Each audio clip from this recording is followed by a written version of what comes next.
Now, wheel and axle. A wheel and axle is just that, a wheel that turns on an axle.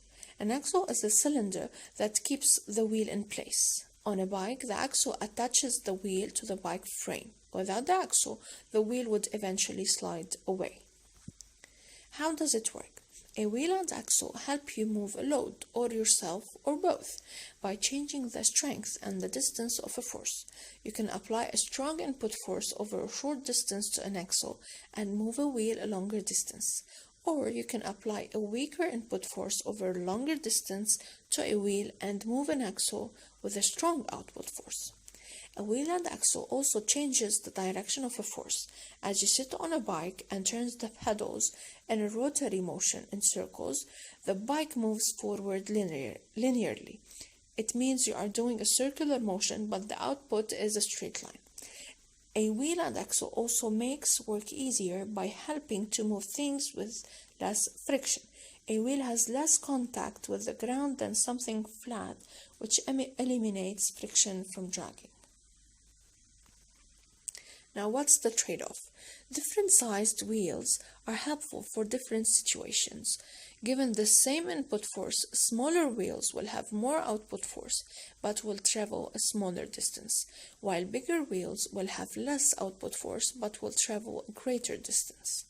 Also, while wheels help minimize friction from the ground, there is still friction between the wheel and the axle, though it is less than the friction from the ground and can be anticipated versus the friction that might be generated from dragging instead of rolling over a bumpy dirt road. This is an example of wheel and axle machine. Now the pulley.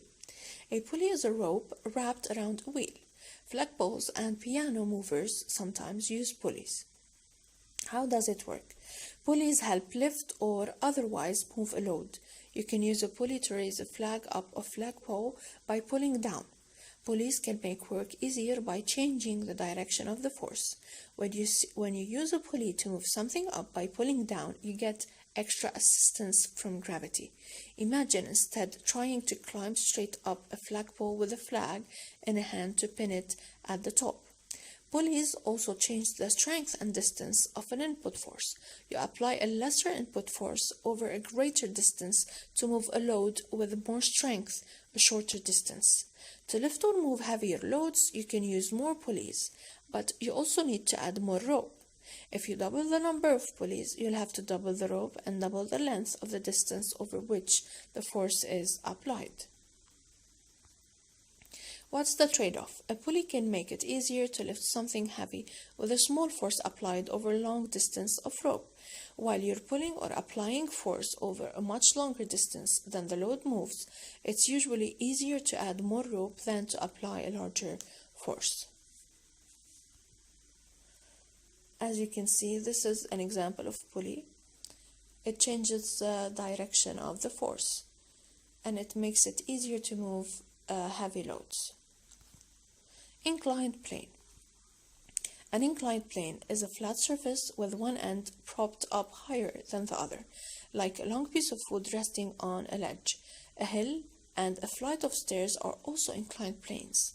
Inclined planes may have been used to move heavy stones to help construct ancient structures, like pyramids. Now, this is an inclined plane. As you can see, I have an input, I have an output. It is used to move loads, and it is easier than lifting them in a straight line upward. It's easier, though the distance will be longer, but you will put less force. How does it work? An inclined plane helps you raise or lower something gradually. It changes the direction and distance of your force. You can apply a horizontal input force over a greater distance to raise a load a shorter distance vertically. Imagine trying to lift a box straight up from the first to the second story of a building. You'd need to use a lot of force to do a lot of work over a relatively short distance. Instead, you can take the stairs and raise the box from one floor to the next gradually over a longer distance. What's the trade-off? Instead of applying a large force over a short distance, you do work by applying a smaller force over a longer distance. As you can see in the figure, we are moving this ball and the distance is getting longer, but the force will be smaller than if you want to move it straight